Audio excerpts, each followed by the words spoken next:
भी बात करी है मैंने। Good evening Mahesh. So I know that you are getting tired of lot of classes, but थोड़ा सा टाइम की बात और है ना, हार्डली 1 और 1.5 मंथ और आपका सिलेबस हो जाएगा कंप्लीट, राइट। उसके बाद हम क्या है कि रिवीजन क्लासेस लेंगे, तो फिर उसमें आपको रिक्वायरमेंट अगर एक बार के लिए नहीं है तो आप कुछ क्लास छोड़ भी सकते हो। वैसे तो मैं तो आपको रिकमेंड करूंगा कि आप लास्ट तक पढ़ो, क्योंकि अगर आप लोगों ने लास्ट तक पढ़ाई कर ली साथ में, है ना, तो हमारा रिवीजन थोड़ा ज्यादा अच्छे पेस पे हो सकता है। दूसरा क्या है कि हम डाउट पूछ सकते हैं, क्वेश्चन सॉल्व कर सकते हैं और ज्यादा, राइट। रिजल्ट निकालना है, क्योंकि हम at the end of the day if you want to bring out good result, तो we can not afford complacency, है ना। कॉम्प्लिसेंट नहीं हो सकते हम लोग, मतलब कि हम लोग इतना इजी नहीं ले सकते, आसान नहीं समझ सकते चीज़ों को, है ना? और अगर आप घर पे पढ़ाई कर रहे हो तो बहुत अच्छी बात है, पर अगर आप पढ़ाई भी नहीं कर रहे हो घर पे और क्लास भी नहीं लगा रहे हो तो बहुत दिक्कत की बात है। तो अ, मैं ये रिकमेंड करूंगा, देखो तुमको ऐसा लग रहा है कि सर जो बच्चे नहीं आए उनके बारे में बात कर रहे हैं, नहीं, मैं तुमसे बात कर रहा हूँ कि आप आने वाले टाइम पे आपको ऐसा लगेगा कि क्लासेस नहीं लेनी चाहिए, बट ऐसा नहीं है, आप लोगों को क्लासेस लेनी है, ठीक है। आने वाले टाइम पे थोड़ी कम कर देंगे क्लासेस आपकी, 11th का तो वैसे भी सिलेबस कंप्लीट हो जाएगा कुछ टाइम में, राइट। तो नंबर ऑफ क्लासेस कम ही हो जाएंगी आपकी, है ना। आपका प्रेशर थोड़ा कम हो जाएगा, डोंट वरी अबाउट दैट। और अभी भी हम ट्राई कर रहे हैं कि अभी आप लोगों की क्लासेस काफी ज्यादा हो रही है ना, टोटल नंबर ऑफ क्लासेस आपकी यहाँ पे 6, तो पर सब्जेक्ट 6 क्लासेस हो जाती हैं एक वीक में, है ना, Yes. 18 yes sir. क्लासेस। तो हम ट्राई कर रहे हैं कि आपकी थोड़ी क्लासेस कम कर पाए अगर, ठीक है, इसी मतलब इन्हीं वीक से तो हो जाती तो बढ़िया बात है, अगर नहीं हो पाती है तो भी अब आप लोगों को एक आध महीने की बात है यार, है ना, थोड़ा पुश कर लो खुद को। अभी क्या है कि हम पढ़ लेंगे ना साथ में, तो फिर बाद में टाइम मिल जाएगा हमें। आपका एग्जाम मई में होता है यार, पता है ना ये बात आप लोगों को, नीट तो मई Yes, में, sir. Yes yes sir. Sir. Boards भी हमारे फरवरी में होने वाले हैं, जैन फेब में। तो हमारे पास टाइम है अभी, हम आप लोग इतना ज्यादा इम्पेशेंट मत हो, ठीक है, इतना ज्यादा परेशान नहीं होना है अभी, अभी बहुत टाइम है रिविजन का, प्रैक्टिस का, है ना। अभी अभी हम अगर इस टाइम पे थोड़ी ज्यादा मेहनत कर लेंगे ना, तो आगे जाके बहुत आसान हो जाएगा, क्योंकि आगे जाके डायरेक्शन मिल जाएगी। देखो मेहनत कभी कम नहीं होनी है, क्योंकि हमें कम करनी नहीं है, अगर हम कम करेंगे तो हम पीछे रह जाएंगे कहीं ना कहीं। लेकिन अगर हमें डायरेक्शन मिल जाता है ना, तो हम ज्यादा अच्छे से एक्ट कर पाते हैं, सही बात है। Yes, sir. Yes sir. Direction यही है, आप लोगों को मैं हर क्लास में थोड़ा बहुत मोटिवेट करता हूँ, समझाता हूँ, उसका पर्पस यही है कि आप लोग अपनी जो फाइटिंग स्पिरिट है उसको बरकरार रखो, है ना, उसको मेंटेन रखो, उसको छोड़ो नहीं। अभी तुम लोग अच्छे मार्क्स लेके आए हो एग्जाम में, इस वाले टेस्ट में, इसी वाले में, तो मेजर टेस्ट में भी अच्छा परफॉर्म करना है, उससे भी बेटर परफॉर्म करना है। जब करोगे कंटिन्यूअसली तो कॉन्फिडेंस आएगा, right. Yes, yes sir. Sir. समझ में आ रहा है ना, यस Yes, सर। sir. है ना। थोड़ा इसका बेनिफिट लो क्लासेस का, खुद को पुश करके क्लासेस ले लिया करो एक बार, क्लासेस छोड़ना नहीं है हमें, है ना। अनटिल अनलेस देखो नेटवर्क का इशू आ जाए, घर में इलेक्ट्रिसिटी नहीं है, कुछ प्रॉब्लम्स अगर आ रही है तो अलग बात है, बट अगर आप क्लास ले सकते हो तो क्लास लेनी है, क्लास छोड़नी नहीं है बिल्कुल भी, ठीक है। एक अच्छे बच्चे की निशानी यही होती है कि वो अपनी क्लासेस मिस नहीं करता, क्लासेस स्किप नहीं करता कभी भी, ठीक है। मेरी स्क्रीन विजिबल है क्या? No, sir. No sir. Yes sir. Yes sir.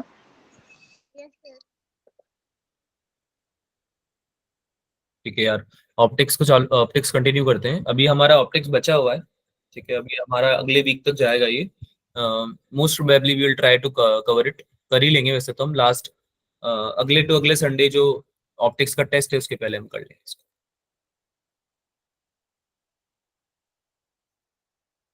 तो बच्चों क्लास में थोड़ा टाइम से ज्वाइन किया करो, है ना, ट्राई करो कि आप लोग थोड़ा टाइम से ज्वाइन कर लो, ठीक है। कुछ बच्चे जो लेट आए उनको मैं बोल रहा हूँ, आप ट्राई करें कि क्लास जल्दी से टाइम से ज्वाइन कर लें, क्योंकि आप लोगों को बैठना ही तो है। देखो थोड़ी देर तो मैं थोड़ी बात भी करता हूँ ना थोड़ी देर बाद, तो वो लोग यस आप सर। वो चीजें आपके लिए हेल्पफुल ही है, मैं तो आते ही स्टार्ट कर सकता हूँ पढ़ाना, मेरा तो इवन सिलेबस भी जल्दी कंप्लीट हो जाएगा, ठीक है।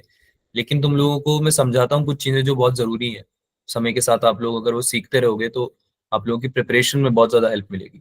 तो अगर आप क्लास ज्वाइन करके रख दोगे, फोन खाना वाना भी खा रहे हो मान लो, तो क्लास ज्वाइन करके रख दो, है ना, साथ में खाते रहो। तुम लोगों को पेंसिल पेन जो भी यूज करते हो तुम क्वेश्चन सॉल्विंग के लिए, वो चलाने की जरूरत तो ऐसे भी 5-10 मिनट्स बाद पड़ती है ना। तो क्लास ज्वाइन नहीं करने का रीजन नहीं आपके पास नहीं होना चाहिए, आप क्लास ज्वाइन करो टाइम से, ठीक है। चलिए भाई स्टार्ट करें। Yes, sir. ओके, तो लास्ट हमने स्लैब से, थिक स्लैब से हमने पढ़ा था कि कैसे हम लोग निकालते हैं क्या, शिफ्ट, याद आ रहा है? लास्ट क्लास में पढ़ा था। Refraction through a parallel slab पड़ी थी। हाँ, रिफ्रैक्शन थ्रू पैरेलल स्लैब ही बोल रहा हूँ। तो यस सर। पढ़ा था ना ये कि पहले इंसिडेंट होती है इस पे स्लैब पे, फिर रिफ्रैक्ट हो जाती है रे, फिर से रिफ्रैक्ट हो जाती है ना? यस ये सर। पैरेलल हो जाती है इसके, इंसिडेंट रे के, है ना? तो जो यस शिफ्ट होता है वो कैलकुलेट करना सीखा था हमने। ये जो डी होता है इसकी वैल्यू सीखी थी, क्या आई थी भाई? T sine i minus r upon cos r. Upon cos r. ये फॉर्मूले याद होने चाहिए, ये फॉर्मूले याद होने चाहिए आप लोगों को। ये फॉर्मूले याद होंगे तभी काम चलेगा आगे। अब देखो मुझे भी तो याद होते हैं ना, मेरी तो देखो तुम्हारे से भी ज्यादा उम्र हो गई है, तुमको पता है धीरे धीरे भूलने लगता है इंसान ये बातें, पता यस है? सर। एज के साथ में कम होने लगती है मेमोरी थोड़ी, है ना? बोले सर बुढ़े हो गए हैं बुढ़े नहीं हुए हैं, सर को थोड़ा सा, थोड़ी एज हो रही है ना, तो चीजें ऐसे याद नहीं, कम रहती है। मैं ये समझाना चाह रहा हूँ, तुम्हारी अभी एज नहीं है वो वाली, है ना? तो आप लोग अभी ज्यादा अच्छे से समझ सकते हो, याद कर सकते हो चीजों को, तो आपको याद रहनी चाहिए। आपको तो फॉर्मूले मुझसे भी ज्यादा याद रहने चाहिए, पता है आपको ये बात? तो फॉर्मूले याद रखो, रिवाइज करते रहो, है ना? क्लास में अगर अटेंशन पे करोगे, कॉन्सेंट्रेटेड रहोगे, तो अपने आप क्लास में ही याद रह जाएंगे वो। ज्यादा मेहनत बाद में करनी नहीं पड़ेगी, एक बार रिवीजन लगेगा बस, ठीक है? तो आगे चलते हैं, अपेरेंट डेप्थ पढ़ते हैं अब। अपेरेंट डेप्थ का कॉन्सेप्ट आप लोगों ने थोड़ा बहुत पढ़ा था 10th क्लास में भी। अभी इस चीज को हम थोड़ा डिटेल में समझते हैं, क्या होता है भाई अपेरेंट डेप्थ? अपेरेंट डेप्थ ये होती है कि आप लोग जब देखते हो, किसी ऑब्जर्वर जब एक मीडियम से दूसरे मीडियम में देख रहा होता है ना? एक मीडियम से दूसरे मीडियम में जब देख रहा होता है ऑब्जर्वर, तो उसको दिखता है कि जो भी ऑब्जेक्ट है आपका, उसकी जो डेप्थ है ना, जो उसकी जो डेप्थ है वो कुछ और निकल के आती है। यानी कि आपको जो डेप्थ दिखेगी वो अपेरेंट डेप्थ होती है, जबकि एक्चुअली में अपेरेंट डेप्थ एक्चुअल डेप्थ नहीं होती, हमारी एक्चुअल डेप्थ कुछ और निकल के आती है। और इसका रीजन क्या होता है? बिकॉज आपके दोनों मीडियम्स की जो रिफ्रेक्टिव इंडेक्स है वो अलग अलग होती है। समझ में आई बात? Yes yes sir. Sir. Light रे जब एक मीडियम से दूसरे मीडियम में जाती है तो वो क्या हो जाती है बच्चों? बेंड हो जाती है बैंड। ना? और बेंड होने की वजह से, लाइट रे के बेंड होने की वजह से आपकी इमेज जो है वो जहां पे बननी चाहिए वहां पे नहीं बनती है ना? कहीं और बनती है। तो जब और कहीं बनेगी तो उसका डेप्थ जो होगा, डेप्थ मतलब कितना डिस्टेंस है सरफेस से, जो डेप्थ हम कैलकुलेट कर रहे हैं वो इंटरफेस से कर रहे हैं। ये जो आपका इंटरफेस है ना, इंटरफेस यानी जहां पे मीडियम 1 और मीडियम 2 मिलते हैं, है ना? ये मीडियम 1 हो गया, ये मीडियम 2 हो गया, तो ये जहां पे मिल रहे हैं ना, जो इनका मीटिंग सरफेस है उसको इंटरफेस बोलते हैं। तो आपका जो इंटरफेस है उससे कितना दूर पे है, कितना डिस्टेंस पे है आपका इमेज, है ना, या ऑब्जेक्ट आपका। इमेज तो आपकी जो बनेगी, ठीक है? तो आपका जो बेसिकली ऑब्जेक्ट है वो तो आपका होता है यहाँ पे। ऑब्जेक्ट मतलब जिसको आप देख रहे हो, है ना? और जो इमेज होती है वो आपकी बनती है कहीं और, है ना? तो इसका रीजन क्या होता है? ऑब्जेक्ट और इमेज अलग अलग जगह क्यों बन रही है? क्योंकि हमारा मीडियम अलग अलग है ना? रिफ्रेक्टिव इंडिसेस में डिफरेंस है ना? अलग अलग रिफ्रेक्टिव इंडेक्स होने की वजह से लाइट बेंड हो जाती है, ठीक है? तो ये अपेरेंट डेप्थ हम कैलकुलेट करना सीख रहे हैं कि अपेरेंट डेप्थ कैसे निकालते हैं। अपेरेंट मतलब, अपेरेंट का मतलब होता है, दिखना।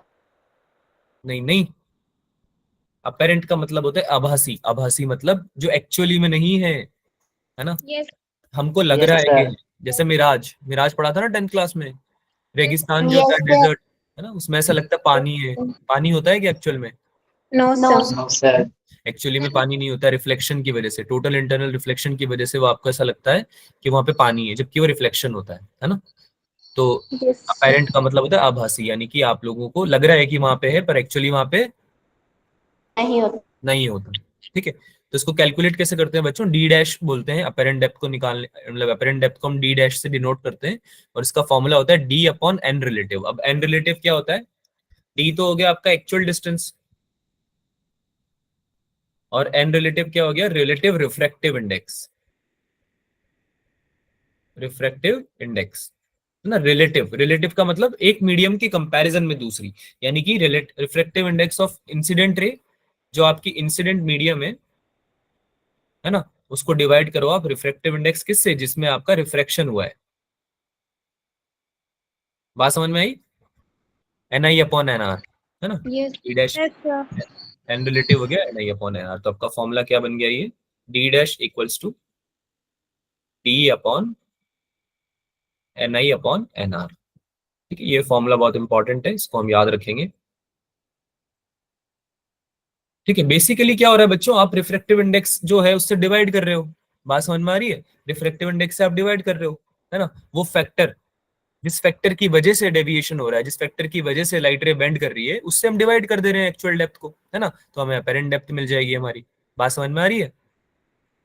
Yes sir. हाँ, अब देखो इस चीज को ऐसे समझ सकते हैं, डी डैश तुम्हारी जो हमने अभी एग्जांपल यहाँ पे दिखा रखा है, फोटो पिक्चर दिखा रखी है, उसमें डी डैश कम है या ज्यादा है? अपेरेंट डेप्थ हमारी कम है, कम है। हाँ, तो अब ऐसा क्यों हो रहा है? क्योंकि यहाँ पे इंसिडेंट मीडियम जो है वो एयर है। एयर की रिफ्रैक्टिव इंडेक्स क्या होती है? 1 होती है क्या, यस यस सर। है ना। एयर की रिफ्रैक्टिव इंडेक्स 1 होती है, और रिफ्रैक्टिव इंडेक्स हमारी जो मीडियम की है वो कितनी है? वाटर कम है। है ना, वाटर की बेसिकली। ठीक है, तो आपका जो भी फैक्टर आएगा, जो भी आपका फैक्टर आएगा वो आप डी से डिवाइड कर दोगे, तो आपकी अपेरेंट डेप्थ आ जाती है। अच्छा, सेम तरीके से हम जो अपेरेंट वेलोसिटी, अपेरेंट स्पीड है वो भी निकाल सकते हैं। वी डैश क्या है यहाँ पे? अपेरेंट वेलोसिटी, है ना। अब इसमें जो मेन बात है समझने की ये है कि जो वेलोसिटी होगी ना ऑब्जेक्ट की, वो आप हमेशा परपेंडिकुलर लोगे इंटरफेस से।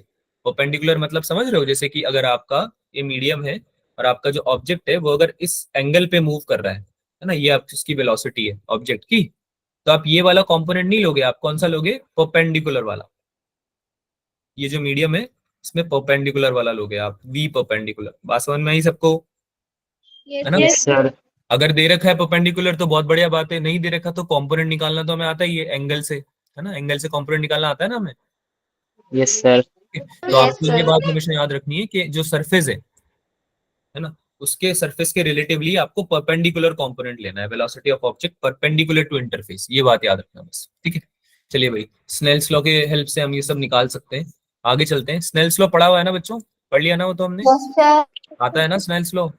यस सर ठीक है, आगे चलें।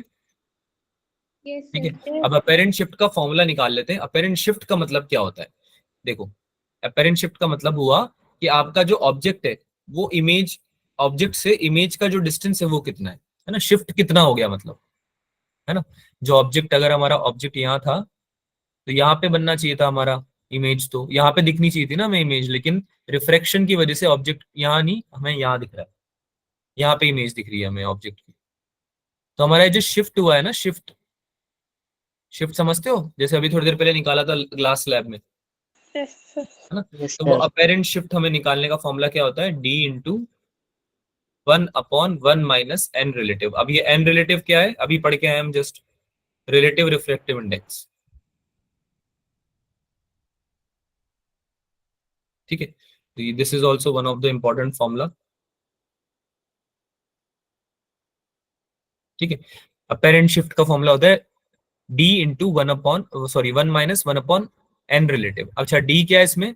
एक्चुअल डिस्टेंस जो है, एक्चुअल डिस्टेंस। Actual depth.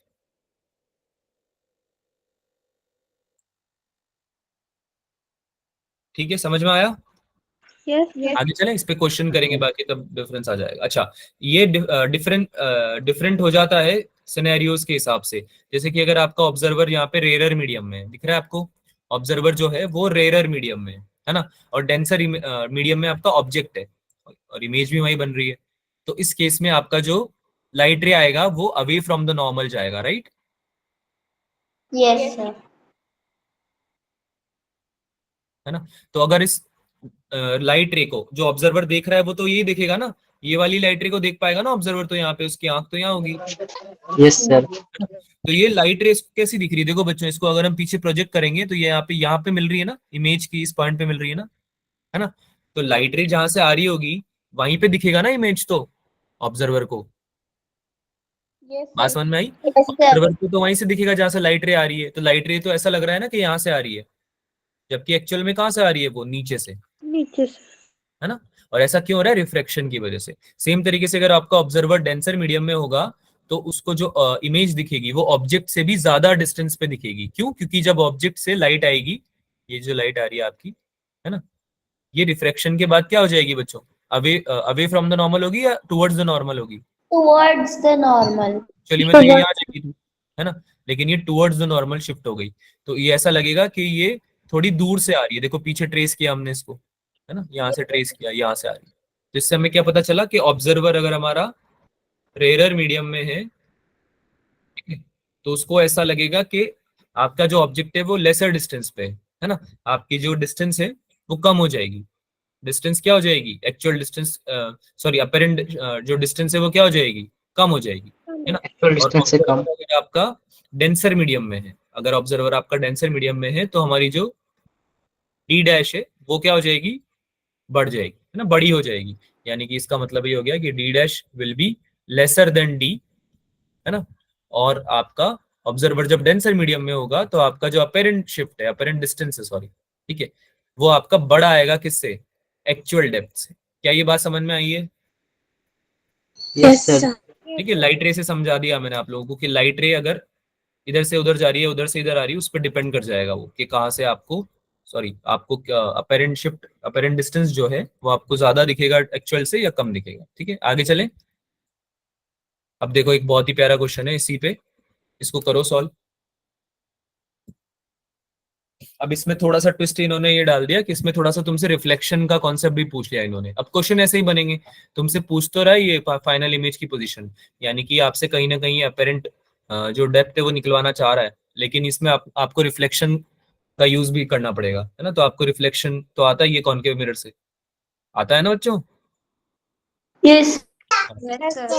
चलिए इसको सॉल्व कीजिए, मैं आपको 2 मिनट्स दे रहा हूँ इसके लिए, आंसर चाहिए मुझे इसका। 2 मिनट सफिशियंट है इसके लिए, है ना। सर पिक्चर किसकी देखनी है? किसकी देखनी है मतलब? ऑब्जेक्ट तो है ही नहीं।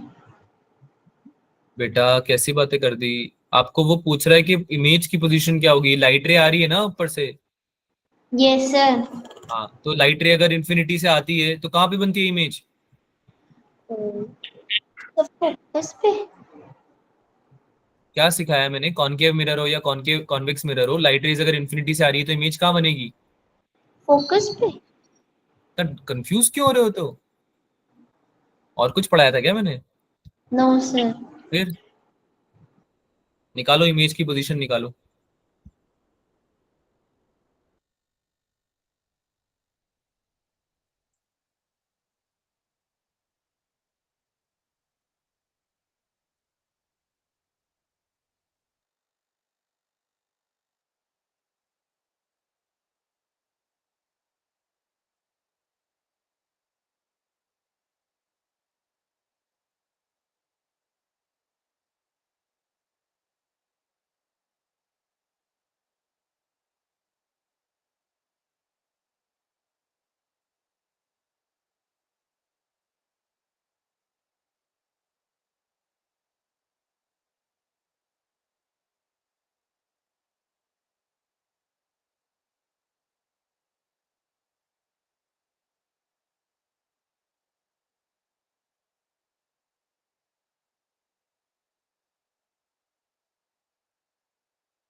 पोजीशन ऑफ फाइनल इमेज बतानी है इसमें, है ना। तो फाइनल इमेज तो आपकी फाइनल इमेज फोकस पे नहीं बनेगी, है ना, इमेज बनेगी फोकस पे। फाइनल इमेज तो हमारी क्या होगी, apparent depth, right. Yes sir. हाँ, निकालो, क्लास लीव नहीं करनी है।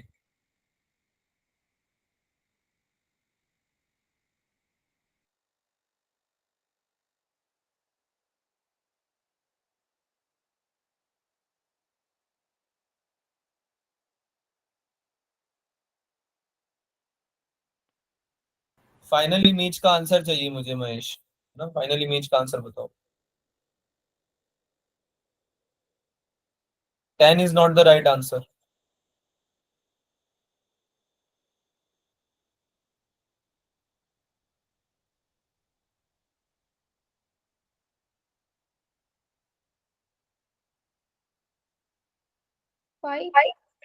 नहीं सर बच्चा, 7.5।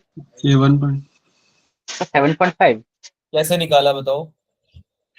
सर पहले सर एक्चुअल इमेज निकाला सर उनका, फिर हाँ सर आपने फॉर्मूला लिखवाया था, तो हमारे पास सर वाटर का सर वो रिफ्लेक्ट दिया था उन्होंने, तो सर वो फॉर्मूला में पुट किया तो सर 7.5 आ रहा है। ठीक है, बाकी बच्चे भी बताएंगे भाई। सॉल्व करें या फिर क्या चाहते हो, वेट करें थोड़ा और? Sir 1 second. कर लो कर लो, करो करो, सॉल्व करो। 7.5 आ रहा। ठीक है बेटा, वेरी गुड।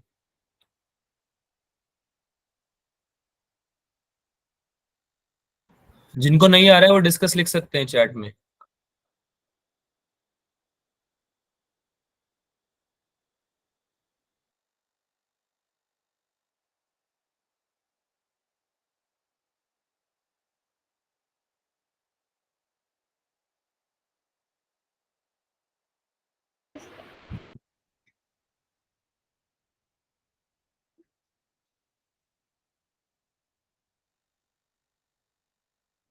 सर डिस्कस हो गई।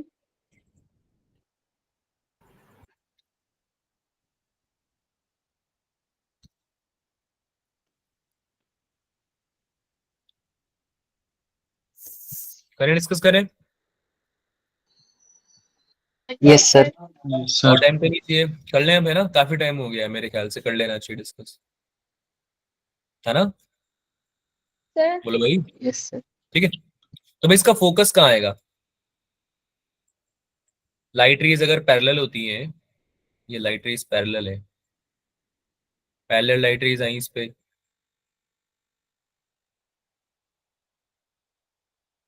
तो आफ्टर रिफ्लेक्शन ये कहाँ से पास करेंगी बच्चों?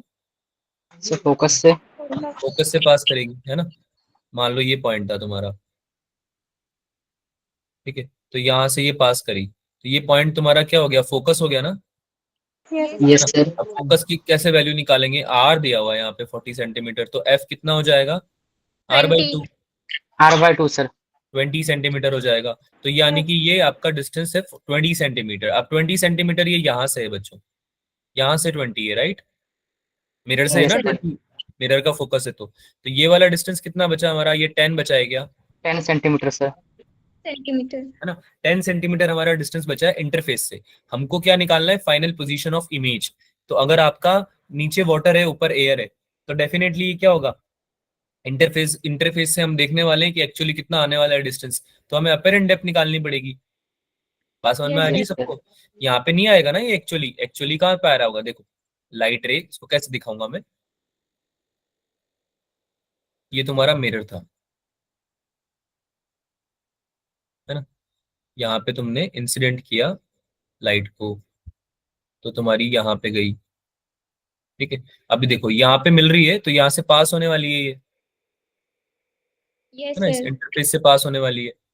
जब इंटरफेस से पास हो जाएगी ये, तो इंटरफेस से पास होने के बाद ये रिफ्रेक्ट भी तो करेगी बच्चों। Yes sir. बात समझ में आ रही है? देखो यहाँ से निकली है, तो ये रिफ्लेक्ट करेगी ना, यहाँ पे एयर है, यहाँ पे वाटर है ना? Yes sir. इसका रिफ्लेक्शन हो जाएगा। रिफ्लेक्शन कैसे होगा बताओ? क्या ये नॉर्मल की तरफ जाएगी या नॉर्मल से अवे जाएगी? अवे जाएगी सर। जाएगी ना, इधर की तरफ जाएगी ये, ठीक है। इसको मैं दूसरे कलर से बना देता हूँ ताकि तुम्हें समझ में आ जाए।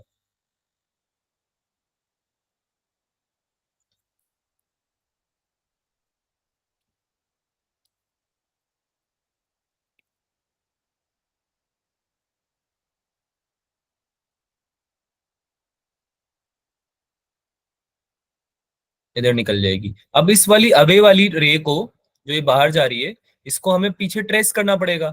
तो अगर हम इसको पीछे ट्रेस करते हैं बच्चों, तो ये यहाँ पे कहीं आएगी ना, यस सर। ऊपर की तरफ आएगी कहीं पे, है ना? तो ये जो डिस्टेंस है तुम्हारी, ये डिस्टेंस जो है, ये वाली है ना actual final position of image. तो yes sir. Parent yes depth जो सर। आएगी, ये आएगी तुम्हारी, क्योंकि तुम्हें तो ये दिखने वाली है ना कहाँ पे मिल रही है राइट रेज, उससे फर्क थोड़ी पड़ता है। तुम्हें कहाँ पे दिख रही है, वो है तुम्हारी फाइनल इमेज, तो राइट? Yes sir. नहीं सबको? तो ये अपेरेंट डेप्थ निकालना पड़ेगा हमें, है ना? एक्चुअल डेप्थ तो कितनी आ रही है? एक्चुअल डेप्थ तो 10 आ रही है। अरे डी तो 10 आ रहा है ना बच्चों? Yes yes sir. सर। है ना? Yes, sir. अभी दिखाया ना निकाल के यार, ये देखो 10 आ रहा है, ये वाला, है ना? लेकिन हमें ये नहीं निकालनी क्योंकि लाइट रेज रिफ्रैक्शन के बाद बेंड हो जाएगी, तो हमें एपरेंट डेप्थ निकालनी। कैसे निकालते हैं? D upon n relative, and Yes, relative sir. Sir. कितना हो जाएगा? 10 अपॉन 4 by 3 10 अपॉन 4/3, यानी कि एन डब्ल्यू अपॉन 4 by एन ए, है ना? कितना हो जाएगा ये? 10 अपॉन 4/3 डिवाइडेड बाय 1, 1 है ना? वाटर की रिफ्रैक्टिव इंडेक्स दे रखी है, देखो 4/3 होती है ना? कितनी हो जाएगी ये? 30 अपॉन 4, दैट इज 7.5 सेंटीमीटर। 7.5 समझ centimeter. में आया? Yes Yes, sir. sir. किसी को डाउट है कुछ? No. No sir. आगे चले? Yes, sir. ठीक है, आगे चलते हैं। Critical angle and total internal reflection. अब टीआईआर तुम लोगों ने पढ़ा हुआ है। क्रिटिकल एंगल क्या होता है? Critical angle is the angle made in the denser medium for which the angle of refraction is in rare medium is 90 degree. यानी कि वो एंगल आपका जो कि आपका डेंसर से रेयर में जाते वक्त, है ना, डेंसर मीडियम से रेयर में जाते वक्त आपका आपका क्या हो गया? जिस पॉइंट पे आपका केवल रिफ्लेक्शन हो रहा है। अब पहले आपका लाइट रे जो था वो क्या हो रहा था? बेंड हो रहा था। दिख रहा है ना सबको? यहाँ से लाइट रे ये वाली गई फर्स्ट केस में, देखो लाइट रे बेंड हुई, है ना? फिर तुमने और थोड़ा बढ़ा दिया एंगल, है ना? फिर और बेंड हो गई। वो पॉइंट जिसपे तुमने क्रिटिकल एंगल पे लाइट रे को इंसिडेंट किया, क्रिटिकल एंगल मतलब वो एंगल जिसके बाद आपका रिफ्रैक्शन जो था, ये वाली जो लाइट रे थी, ये वाली, ये क्या हो गई? पैरेलल टू द इंटरफेस हो गई। बात समझ में आई? Yes sir. है ना? तो ये हमें लाइट रे निकालनी कि भाई ऐसा कौन सा तुमने एंगल चूज किया जिसमें कि तुम्हारा रिफ्रैक्शन ही नहीं हुआ, है ना? लाइट रे तुम्हारी जिस इंटरफेस से तुम रिफ्रैक्शन करा रहे थे उसी के साथ चली गई, उसी के पैरेलल हो गई, या नॉर्मल से 90 डिग्री बनाने लग गई, है ना?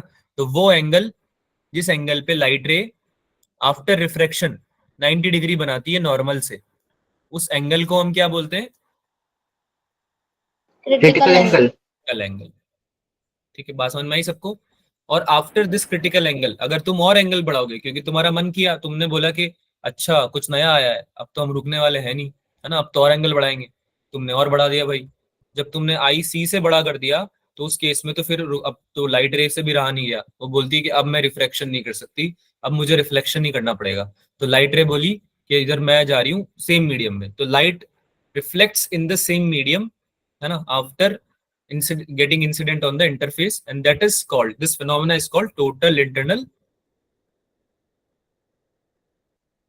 reflection। क्या बोलते हैं इसको? Total internal Reflection. रिफ्लेक्शन। ये रिफ्लेक्शन है, रिफ्रैक्शन नहीं है। बात समझ में आ रही है? Yes sir. रिफ्लेक्शन नहीं है क्योंकि सेम मीडियम में बाउंस बैक कर गई है ना? और ऐसा कब होता है? जब हमारा जो एंगल होता है, एंगल ऑफ इंसिडेंस जो होता है, वो क्रिटिकल एंगल से बड़ा हो जाता है। कूल? जी सर। है ना? और हमारा जो इंटरफेस है वो ऐसे एक्ट करेगा कि भाई कोई मिरर बन गया हो जैसे, है ना, परफेक्टली रिफ्लेक्टिंग मिरर की तरह एक्ट करने लगेगा इंटरफेस। जैसे पानी और हवा, हवा और पानी के बीच में तुम ये रिफ्लेक्शन करा रहे हो, तो जो तुम्हारा जो पानी का जो सरफेस है ना, जहाँ पे एयर और वाटर के मॉलिक्यूल्स बिल्कुल मिल रहे हैं, है ना, वो इंटरफेस जो है वो तुम्हारा मिरर की तरह एक्ट करने लग जाएगा। तो इसी फिनोमेना को हम बोलते हैं टीआईआर। ठीक है, इसमें हम अगर फॉर्मूला निकालना चाहें क्रिटिकल एंगल का तो कैसे निकालेंगे? हमारा ऑब्जेक्ट हो गया ओ, एन एन डैश हो गया normal to the interface. N n dash दिख रहा है सबको? ये एन और ये एन डैश, Yes, sir. और आई आई डैश हो गया इंटरफेस।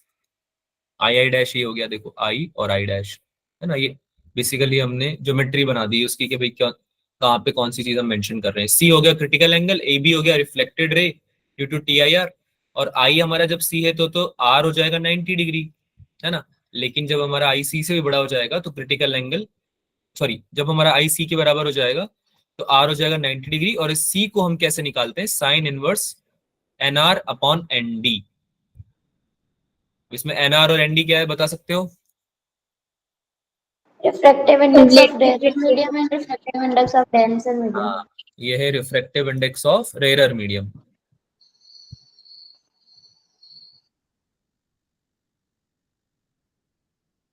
और ये क्या है? Refractive index of Denser medium. ठीक है, याद रहेगा? Yes, sir. ठीक है, sine inverse NR upon ND होता है। अच्छा, कंडीशंस क्या होती है टीआईआर की? Light should be incidenting on interface from denser medium. Denser medium से रेयर मीडियम में जाना चाहिए। ये बात समझ में आ रही है ना सबको? जब डेंसर से रेयर जाएगी तो ही आपका टीआईआर हो पाएगा, अपोजिट साइड नहीं हो सकता है टीआईआर। ये जो आपका नॉर्मल है, तो आप जब डेंसर से लाइट रे को ड्रॉप करते हो तभी तो वो अवे फ्रॉम द नॉर्मल जाती है बच्चों। डेंसर से रेयर में जाती है ना अवे फ्रॉम द नॉर्मल। अरे हाँ ना बोलो यार, Yes, sir. है यस ना? सर। अगर तुम उल्टा कर दोगे, Yes, sir. तुम उल्टा कर दोगे, रेयर से डेंसर को तुम लाइट रे को भेजोगे, तुमने ये भेजी जैसे, तो ये तो तुम्हारी नॉर्मल की तरफ जाने लगेगी। Yes, चाहे तुम sir. कितना एंगल बढ़ा यस दो, ये तो सर। नॉर्मल की तरफ ही जाएगी ना। क्या ये सेम मीडियम में रिफ्लेक्ट हो सकती है क्या? क्या ये पॉसिबल है क्या? नो नहीं सर। है पॉसिबल, है ना, क्योंकि ये तो उधर जा रही है। इसका शिफ्ट तो इधर आ रहा है, हमें तो उधर चाहिए शिफ्ट, जबकि आ किधर रहा है? इधर। इधर तो आ नहीं रहा है, इधर आ रहा है। बात समझ में आई? Yes, sir. Yes, sir. तो यस अगर सर। शिफ्ट हमारा उधर की तरफ चाहिए, यानी कि सेम मीडियम में अगर हमें रिफ्लेक्शन कराना है, तो एक ही केस हो सकता है जब हमारी कहां से कहां जाए लाइट रे? डेंसर से denser to normal. Denser to rare जाए। जी सर। ठीक है, बात समझ में आई? Yes, sir. Yes sir. पक्की बात? ठीक है, यस सर। तो ये आपका सबसे इंपॉर्टेंट कंडीशन है। उसके बाद angle of incident should be greater than critical angle. I greater than C होना चाहिए। सी पे काम नहीं चलेगा। सी पे तो क्या हो जाता है, अगर आप parallel. I equals to c angle लगाते हो तो सी पे तो क्या हो जाता है, परपेंडिकुलर चला जाता है ना नॉर्मल से, Parallel. पैरेलल हो जाता है इंटरफेस के, या फिर परपेंडिकुलर हो जाता है किससे? नॉर्मल से, है ना। सी पे तो वो यस परपेंडिकुलर हो सर। जाता है नॉर्मल Yes, से, sir. है ना। तो हमें अगर आई ग्रेटर देन सी चाहिए, सी नहीं चाहिए, सी से बड़ा चाहिए। ठीक है, Yes, sir. म्यू आर और म्यू डी यहाँ पे क्या है भाई? वही reflective index of rare and denser medium, है ना। आगे चलते हैं, सर्कल ऑफ इल्यूमिनेंस के बारे में बात करते हैं। तो यहाँ पे इसको पूरा पढ़ेंगे, हम इसको समझेंगे सर्कल ऑफ इल्यूमिनेंस क्या होता है। इसमें हमने क्या किया कि रे वन को स्ट्राइक किया। रे वन दिख रही सबको, ये रही, है ना। रे one strikes the surface at an angle less then the critical angle. Critical angle से कम एंगल पे स्ट्राइक करा, दिख रहा है सब। क्रिटिकल एंगल तो सेकंड वाली बना रही Yes, sir. है ना, फर्स्ट वाली तो बना ही नहीं पाई। ठीक है, तो इसने रिफ्लेक्शन शो कर दिया फर्स्ट वाली ने तो केवल। लेकिन जैसे ही तुमने reflected angle, sorry critical angle डाला, है ना, इंटरफेस पे, तो हाथों हाथ क्या हो गई, 90 डिग्री चली गई नॉर्मल के। दिख रहा है सबको सेकंड वाला, यस Yes, सर। sir. है ना। उसके बाद जब आपने थर्ड केस में रे को क्रिटिकल एंगल से भी बड़ा रखा तो वो रिफ्लेक्ट कर गई, है ना, टीआईआर हो गया उसका। ठीक है, so the locus of all the points where ray strikes at critical angle, it forms a circle and it circle is called circle of illuminance. क्या बोला मैंने? हर वो एंगल, हर वो पॉइंट, एक इंटरफेस पे केवल एक ही पॉइंट तो होगा नहीं बच्चों, है ना। और लाइट ने Yes. केवल एक तो निकलेगी नहीं, केवल ऑब्जेक्ट से बहुत सारी निकलेगी ना बेटा। Yes sir. तो एक से ज्यादा पॉइंट पे भी तो क्रिटिकल एंगल पे इंसिडेंट हो सकता है ना। जैसे कि तुम राइट साइड देख रहे हो ऑब्जेक्ट को, तो ये वाला तुम्हारा, ये पॉइंट तुम्हारा क्रिटिकल एंगल पे आ गया, है ना। लेकिन तुम अगर इधर लेफ्ट साइड में करोगे तो ये वाला पॉइंट भी तो क्रिटिकल एंगल पे ही है, देखो ध्यान से, है ना बेटा, ये भी तो क्रिटिकल एंगल पे ही Yes, sir. है ना। तो ये पॉइंट भी तुम्हारा काउंट होना चाहिए, जिस पॉइंट पे तुम्हारा 90 डिग्री चला जाएगा, ये आफ्टर रिफ्रैक्शन ऐसे चला जाएगा ना, 90 डिग्री, है ना। तो ये पॉइंट हो गया, ये वाला पॉइंट हो गया, है ना। ऐसे बहुत सारे पॉइंट होंगे, देखो ये वाला पॉइंट भी होगा, इस पॉइंट पे भी क्रिटिकल एंगल पे। वो 3D में है ना, तो ऐसा दिख नहीं रहा है, वरना 3D में है वो, समझ में आ रहा है ना सबको, 3D में है वो। Yes, sir. ठीक है, तो ये सारे पॉइंट्स जो कलेक्शन ऑफ दीज पॉइंट्स है, जिन हर पॉइंट पे क्रिटिकल एंगल पे लाइट इंसिडेंट हो रही है, वो सारे पॉइंट को जब आप मिलाओगे, है ना, तो वो एक सर्कल बनेगा। तो उसको क्या बोलते हैं हम? सर्कल ऑफ इल्यूमिनेंस, है ना, COI बोलते हैं। बात समझ में आई? Yes, sir. So if an observer is in rarer medium, she will see light coming out only from within circle of illuminance, है ना। सर्कल ऑफ इल्यूमिनेंस जो है ना, वहीं से उसके अंदर ही उसको लाइट आती दिखेगी। कितनी बढ़िया बात है, सोचो एक ऑब्जेक्ट है, ये आपको समझ में आ रहा है क्या बोला हमने? ये जो आपका सर्कल बन रहा है ना क्रिटिकल एंगल वाला, इसके अंदर वाला जो पार्ट है, ये वाला जो लाइट रे यहां से निकल रही है ना बेटा, तुमको केवल वही लाइट रेज दिखेंगी। अगर ये लाइट रे इधर से भी निकल, यहां तक भी अगर आ रही है, तो ये लाइट रे तो रिफ्लेक्ट हो जा रही है, बात समझ में आई क्या बोल रहा हूँ? Yes, sir. ये तो रिफ्लेक्ट हो जाती है, तो ये आप तक आ पा रही है क्या? आप अगर ऑब्जर्वर यहाँ पे हो, आप तक आ पा रही है क्या ये? No, sir. No sir. नहीं ना। आप तक कौन सी आ पा रही है? जो इस सर्कल ऑफ इल्यूमिनेंस के अंदर आ रही है ना, वो सारी रिफ्लेक्ट होके आप तक आ रही है।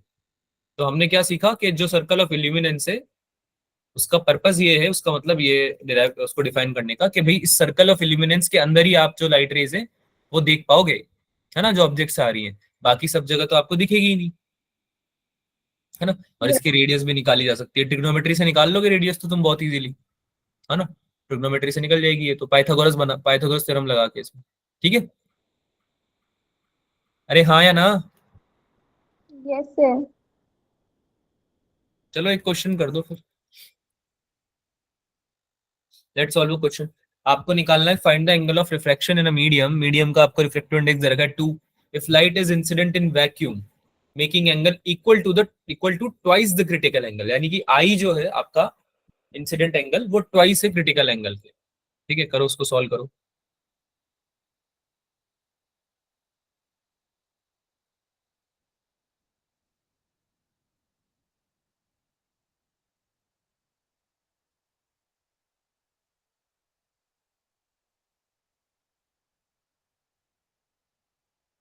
इंसिडेंट एंगल हमारा रेयर मीडियम में है।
आया क्या?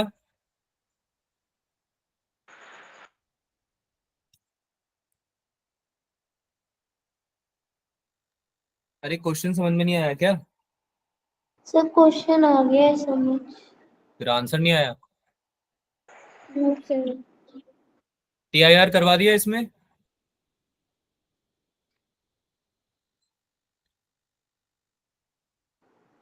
अरे टीआईआर करवाया क्या? सर उन्होंने बोला कि जो एंगल ऑफ इंसिडेंस है वो क्रिटिकल एंगल से 2 गुना एंगल बना रहा है। हाँ जी। तो क्रिटिकल एंगल 90 होता है हाँ और जी, उसको मैंने 2i क्रिटिकल के एंगल बराबर 90 नहीं लिया। होता। क्रिटिकल एंगल थोड़ी 90 होता है तमन। क्रिटिकल एंगल कब से 90 बता दिया मैंने? एंगल ऑफ रिफ्रैक्शन 90 हो जाता है क्रिटिकल एंगल पे। Yes, sir. क्या कर रहे हो बेटा? क्रिटिकल एंगल तो आपका सी होता है। ये देखो, यस सर। भूल गए क्या सब तुम? ये देखो, क्रिटिकल एंगल ये है ना। इस एंगल पे तुम्हारा जो एंगल ऑफ रिफ्रैक्शन है वो हो गया ना 90 तो, ओके Yes, sir. सर। है ना। क्रिटिकल एंगल थोड़ी 90 था, ऐसे मत करो।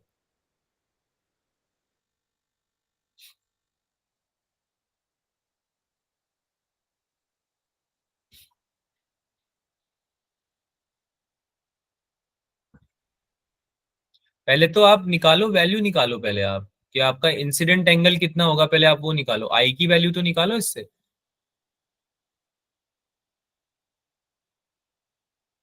क्रिटिकल एंगल की वैल्यू तो आप वैसे भी निकाल सकते हो। क्रिटिकल एंगल की वैल्यू निकालने के लिए टीआईआर जरूरी नहीं है। टीआईआर तो होता है क्रिटिकल एंगल से जब बड़ा हो जाए इंसिडेंट एंगल, तो टीआईआर होता है। ठीक है, एक कंडीशन तो ये होती है, दूसरी कंडीशन एक और है जो तुम्हें याद आनी चाहिए।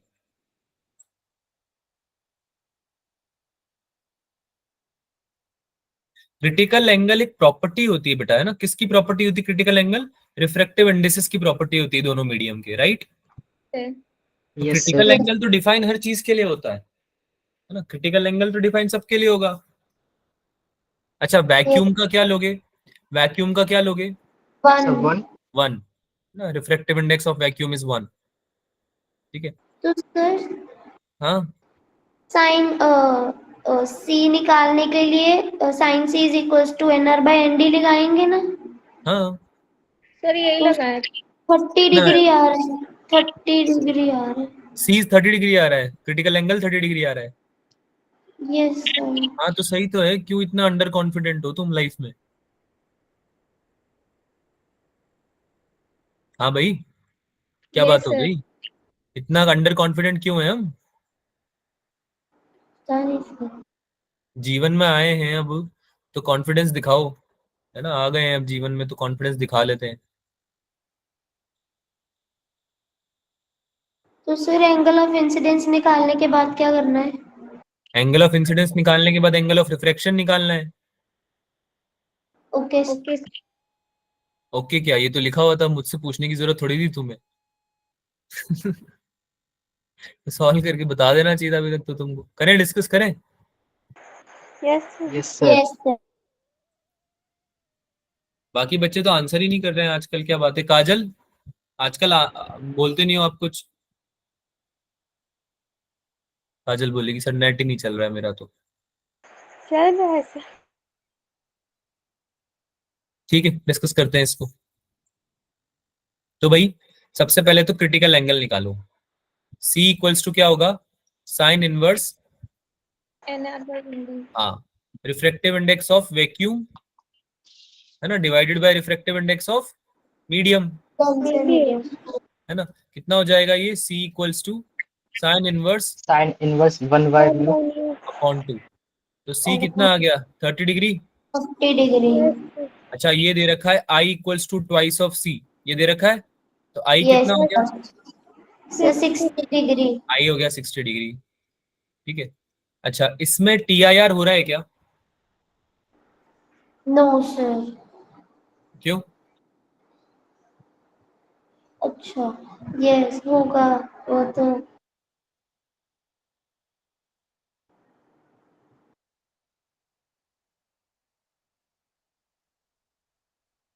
सर TIR होगा ना सर?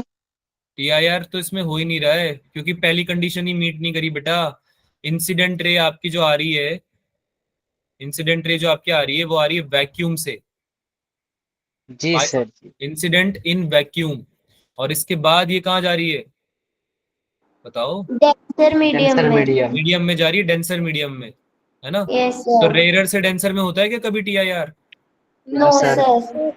फिर टी आई आर तो होगा ही नहीं इसमें, है ना? अच्छा, वो ठीक है, टी आई आर नहीं होगा, वो कोई बात नहीं है, पर हम सी तो डिफाइन कर ही सकते हैं ना। क्रिटिकल एंगल तो हर केस में होता है, क्रिटिकल एंगल थोड़ी डिपेंड करता है इस चीज पे कि भाई टी आई आर हो रहा है नहीं हो रहा। समझ में आ रही है बात? क्रिटिकल एंगल यस तो सर। प्रॉपर्टी मीडियम की है वो तो, है ना? रिफ्रैक्टिव इंडेक्स की प्रॉपर्टी है वो तो, कि रिफ्रैक्टिव इंडेक्स क्या है दोनों मीडियम्स के, है ना? वो तो अगर केस जस्टिफाई हुआ तो टी आई आर हो पाएगा। जैसे यहाँ पे इंसिडेंट एंगल तो दुगना आ रहा था सी से, है ना? दूसरा यस केस तो दूसरा कंडीशन तो मीट हुआ हमारा, लेकिन हमारा पहला कंडीशन ही मीट नहीं हुआ है। हुआ क्या पहला कंडीशन मीट हमारा? No sir. कंडीशन 1 मीट नहीं हो पाया। तो बेटा, अगर टी आई आर नहीं होगा तो एंगल ऑफ रिफ्रैक्शन तो बनेगा, यस सर। है ना? लाइट तो रिफ्लेक्ट हो रही है ना, तुमको तो आर ही तो निकालना था। कैसे निकालोगे? अब ये तुम्हें समझ में नहीं आ रहा। हाँ, sine R by sine R is equals to mu two by mu one. हाँ, अप्लाइंग स्नेल्स लॉ। स्नेल भैया को याद करना ना भूलें, ये आपके बहुत इंपॉर्टेंट भैया हैं, है ना जी? Yes sir. हो जाएगा n1 sine theta, n1 sine I, n1 sine I equals to n2 sine R. Yes sir. n1 कितना है? 1। 1। साइन कितना है? 60। फर्स्ट 60। इंसिडेंट एंगल 60 है ना? n2 यस कितना है? 2। और टू। साइन आर तो तुमको निकालना है। Yes sign sir. 60 कितना होता है? जल्दी बता दो अब। √3/2। साइन 60 कितना होता है? √3/2, यस सर। है ना? √3/4 हो जाएगा। Yes sir. साइन आर कितना हो जाएगा बच्चों? √3/4 हो जाएगा क्या? Yes, sir. Yes sir.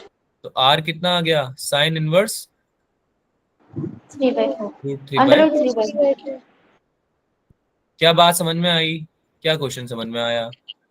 Yes sir. Question में ये पूछा जा सकता है कि आपको आर की वैल्यू बता दो और TIR होगा नहीं होगा, मल्टीपल चॉइस क्वेश्चन में डाल दिया जा सकता है ये क्वेश्चन। तो एक ऑप्शन में तो बोल देंगे TIR is possible and the angle of refraction is sine inverse √3/4। तुम जल्दबाजी में बोलेगा क्या जाओगे। एक ऑप्शन उसमें ये भी डालेंगे वो लोग, इधर angle of refraction will be sign inverse √3/4 and TIR is not possible. तो आपको ये वाला टिक करना है। समझ में आया? आप लोग कंफ्यूज ये हो रहे होंगे सोच के कि सर TIR तो हो नहीं रहा है तो हम क्यों निकाल रहे हैं आर। बेटा TIR नहीं हो रहा है इसलिए तो निकाल रहे हैं आर। TIR होता तो रिफ्लेक्शन हो जाता उसी मीडियम में, फिर angle of yes sir. Refraction थोड़ी होता, फिर तो एंगल ऑफ रिफ्लेक्शन होता। बात समझ में आई? Yes, sir. शिवा कुछ पूछना है बेटा? सर वो एंगल से आप डिफाइन कैसे बाहर तो समझा दीजिए। कौन सा एंगल? 30 डिग्री वाला। 30 डिग्री वाला? सी का फॉर्मूला पढ़ा है ना बेटा अभी थोड़ी देर पहले। Yes sir. ये देखो, C equals to sine inverse NR/ND। इसी से तो निकाला है क्रिटिकल एंगल, निकाला है ना बेटा हमने। Yes sir. क्रिटिकल एंगल निकाला है ये, है ना। क्रिटिकल एंगल तो हम निकाल ही सकते हैं ना किसी भी मीडियम्स के लिए, किसी भी इंटरफेस के लिए।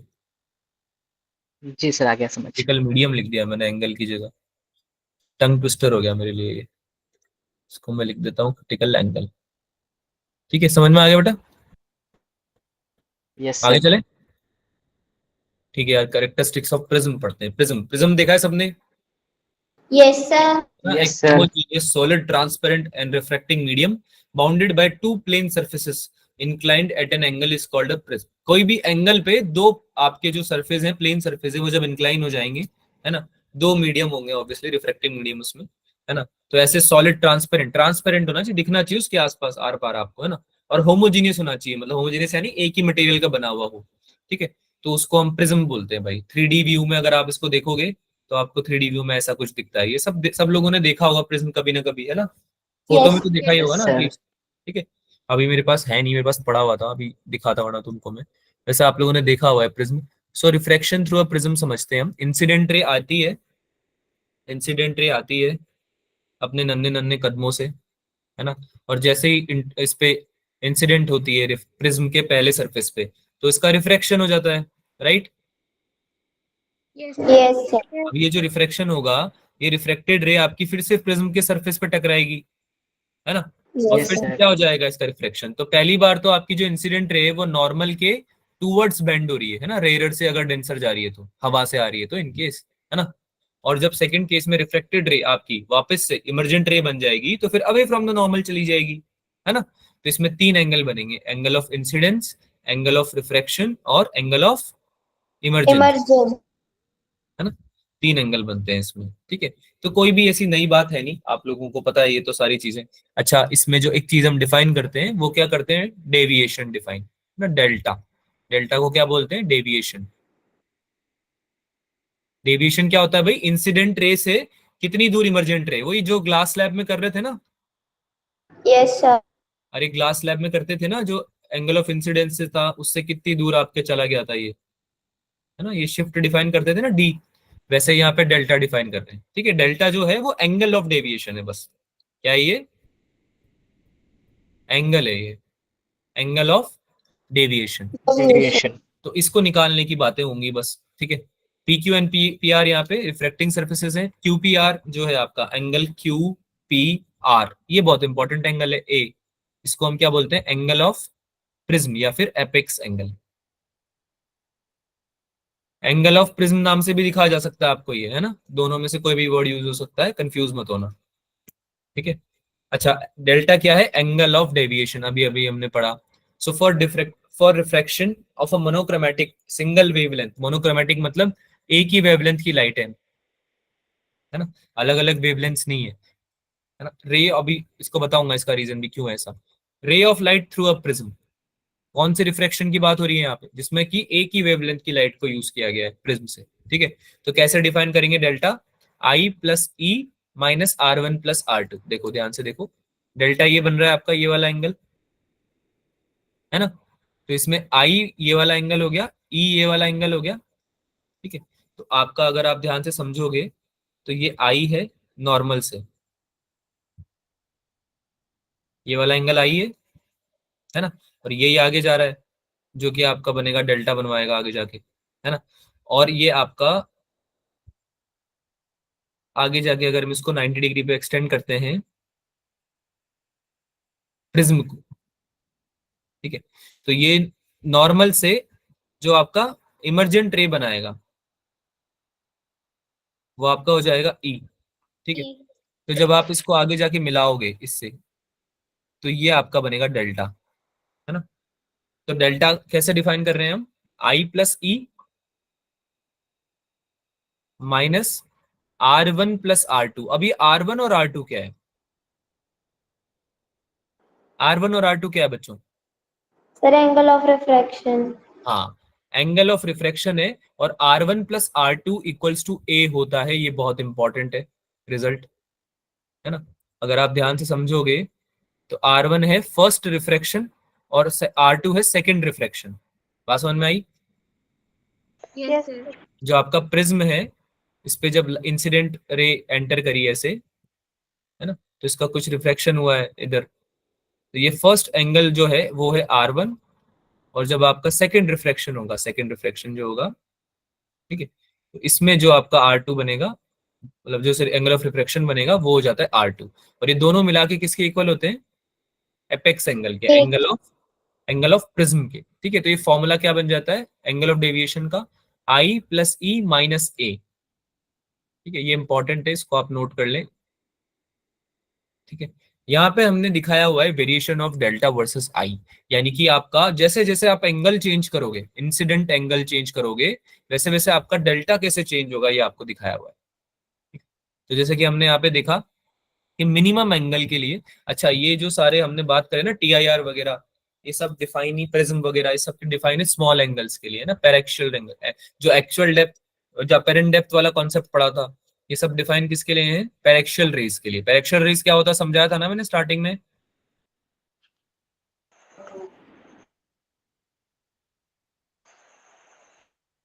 बेटा आवाज आ रही है क्या मेरी? Yes, sir. Yes sir. बताओ फिर पैरेक्शियल रेस क्या होती है। वो है रेस जो कि प्रिंसिपल एक्सिस से बहुत छोटा एंगल बनाती है ना। Yes sir. बहुत छोटा एंगल बनाती है, बहुत क्लोज होती है प्रिंसिपल एक्सिस के, तो यहाँ पे नॉर्मल हो जाएगा प्रिंसिपल एक्सिस की जगह पे, है ना, कि नॉर्मल जो है आपका उसके पास में जितनी होगी छोटी रेज होंगी उनके लिए डिफाइंड है, ठीक है। तो जो डेल्टा आप यूज कर रहे हो एंगल ऑफ डेविएशन, उसको कैसे निकालेंगे, आई प्लस ई माइनस ए। तो जो मिनिमम एंगल होगा आपका, एंगल ऑफ इंसिडेंस जब बहुत ही कम होगा, है ना, आपका जो प्रिज्म है, जैसे कि ये प्रिज्म है आपका, तो आपने इसमें मान लो ये नॉर्मल बना दिया, तो बिल्कुल छोटा एंगल, ये इस एंगल पे अगर आपने इंसिडेंट किया इसको, तो आपका जो डेविएशन देखने को मिला वो मिला मैक्सिमम। क्या दिख रहा है आपको यहाँ पे, मैक्सिमम डेविएशन आपको यस देखने सर। को मिला, है ना, छोटा से छोटा एंगल होगा मैक्सिमम डेविएशन, ठीक है। और आपका जब ई आई हो गया 90 डिग्री, जैसे ही आपने 90, अच्छा 90 डिग्री का मतलब क्या है, क्या आपने प्रिज्म के पैरेलल ही लाइट इंसिडेंट कर दिया लाइट रे को, समझ में आई ये बात। ये surface yes Yes, sir. sir. जिससे तुमने नॉर्मल बनाया, ये नॉर्मल हो गया, है ना। नॉर्मल से बनाते हो ना इंसिडेंट रे, तो 90 यस डिग्री कब होगा, जब तुम्हारी इंसिडेंट रे कब हो जाए, कहाँ हो जाएगी, parallel to the surface of prism, है ना, ये 90 डिग्री बना लेगी, ठीक है। तो इस केस में आप देख सकते हो यहाँ पे 90 डिग्री की केस में आपका डेल्टा निकल के आएगा, है ना। और जब आई इक्वल्स टू ई हो जाएगा, अच्छा जब आई मिनिमम था तो ई 90 डिग्री हो गया, ठीक है। लेकिन जब आपका ई आई 90 डिग्री था तो आपका ई जो होगा वो हो जाएगा आई मिनिमम के बराबर, यानी कि ई आपका ये जो इमरजेंट एंगल है, एंगल ऑफ इमरजेंस, वो हो जाएगा आई मिनिमम के बराबर। मिनिमम कितना हो सकता है, बिल्कुल अपोजिट है, मतलब ये जब आई मिनिमम एंगल पे डालोगे तो इमरजेंट रे आएगी 90 डिग्री पे, और जब उल्टा हो जाएगा मतलब वाई से वर्सा, ठीक है, यानी कि जब ई होगा मिनिमम तो आई 90 डिग्री पे आएगा। इसमें सबसे इंपॉर्टेंट बात जो है वो ये है कि आपका डेल्टा मिनिमम कब आता है, डेविएशन मिनिमम कब आता है, इस पे क्वेश्चन बनते हैं। क्वेश्चन बनेंगे तो हमें क्या यूज करना है कि हमारा जो एंगल ऑफ इंसिडेंस है वो किसके इक्वल है, angle of emergency. Angle of emergency. ठीक है, उस केस में हमारा डेल्टा आता है मिनिमम। ठीक है, ये आपको याद रखना है और कुछ नहीं है, बस इंपॉर्टेंट। ठीक है, there is one and only one angle of incidence for which the angle of deviation is minimum. केवल एक ही एंगल ऐसा होगा जिसमें कि आपका एंगल ऑफ डेविएशन मिनिमम हो जाए, बाकी सब पे आपका कुछ ना कुछ अलग ही डेविएशन आएगा, एंगल ऑफ डेविएशन। और जब डेल्टा मिनिमम होगा तो आपका एंगल ऑफ मिनिमम डेविएशन, मतलब बेसिकली इसको बोलेंगे डेल्टा मिनिमम को, तो आपका आई हो जाएगा ई के इक्वल, ये हम पढ़ चुके हैं, है ना। और आर वन इक्वल्स टू हो जाएगा आर टू। अच्छा, R one equals to R two का मतलब क्या हुआ, R one plus R two A के बराबर था ना। Yes, yes sir. सर।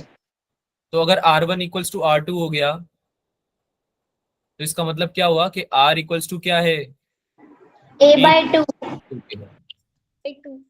है ना, इस केस में, है ना। कौन सा केस है ये, जब आपका डेविएशन क्या आ रहा है, मिनिमम आ रहा है। Minimum. ठीक है, इसमें आपको केवल कुछ रिजल्ट्स याद रखने हैं, ज्यादा परेशान होने की जरूरत नहीं है, जो रिजल्ट्स है ना उनको याद रखने हैं बस।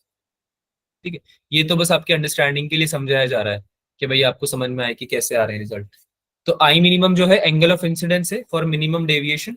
आर इक्वल्स टू आप हो गया आपका ए बाई टू, ये हम पढ़ चुके हैं। रिलेटिव रिफ्रैक्टिव इंडेक्स पे अगर आपसे पूछ लिया जाए क्वेश्चन, तो इसका फॉर्मूला बनेगा sine of A plus delta minimum upon two upon sine A by two. Delta M क्या है इसमें, मिनिमम डेविएशन। Minimum deviation. देंगे ये आपको क्वेश्चन में, देंगे आपको ये, है ना, परेशान मत होना, देंगे ये। ठीक है, यहाँ पे रिलेटिव रिफ्रैक्टिव इंडेक्स कैसे निकालेंगे भाई, refractive index of prism divided by surrounding. Surrounding मतलब बाहर से आ रही है ना, ये प्रिज्म है तो जहां से आ रही है एंगल ऑफ इंसिडेंस। ठीक है, तो ये तो आ गई आपकी सराउंडिंग और ये आपका क्या हो गया, प्रिज्म। ठीक है, तो ये रिलेटिव रिफ्रैक्टिव इंडेक्स इस हिसाब से डिफाइन है। Also delta minimum equals to n minus one A for small values of A. ये भी बहुत इंपॉर्टेंट रिजल्ट है।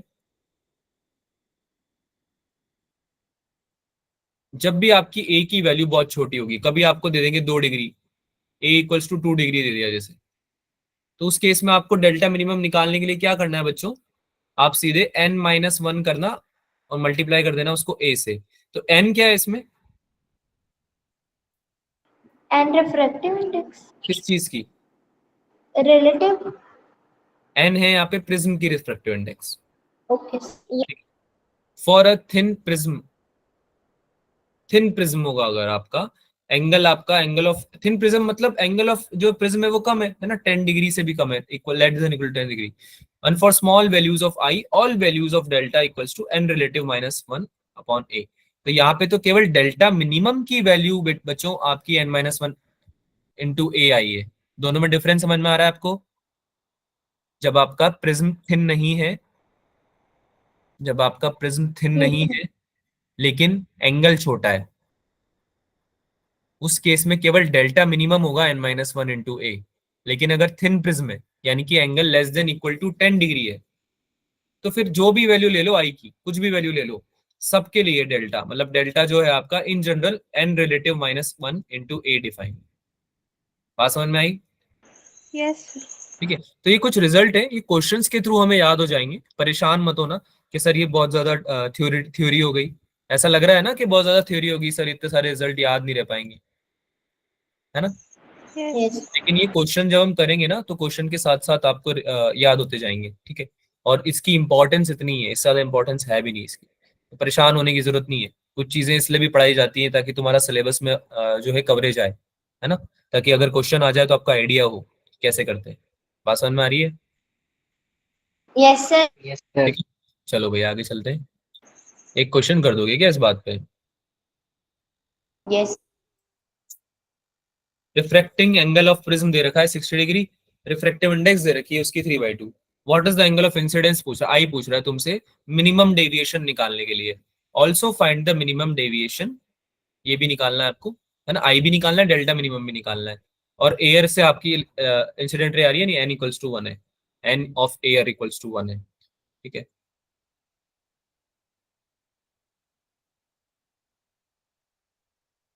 मिनिमम डेविएशन के लिए क्या बोला था हमने, R1 किसके बराबर हो जाता है, R2 के। R2 के बराबर है ना, यानी a/2 के बराबर हो जाएगा। एंगल Yes, ऑफ प्रिज्म तो दे ही रखा है यहाँ पे। सर मिनिमम डेविएशन से 30 डिग्री होगा। हाँ,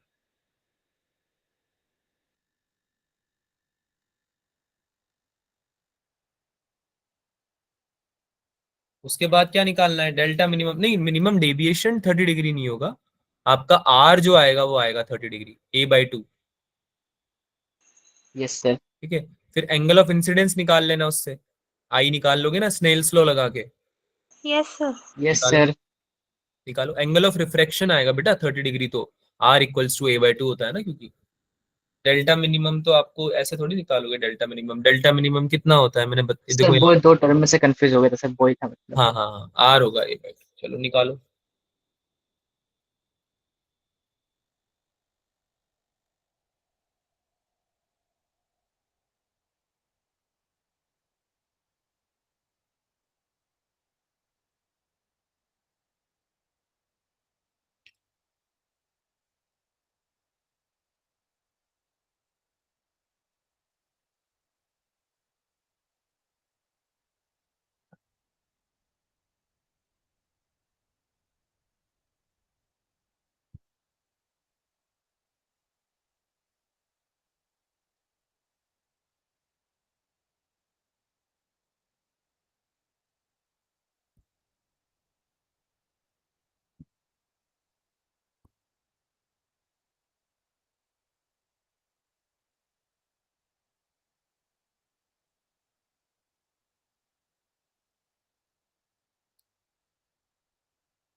अच्छा, a कितना है, 60 डिग्री है क्या, π/3? Yes. Yes, sir. Yes sir. तो डेल्टा मिनिमम आपका हो जाएगा, आई निकाल लोगे ना, उसके बाद डेल्टा मिनिमम निकाल सकते हो 2i माइनस ए से। Yes, sir. 2i माइनस ए होता है आपका डेल्टा मिनिमम, जब R1 इक्वल्स टू R2 होता है। ये पॉइंट हमने लिखा नहीं क्या, पढ़ाया नहीं क्या, पढ़ाया ना शायद।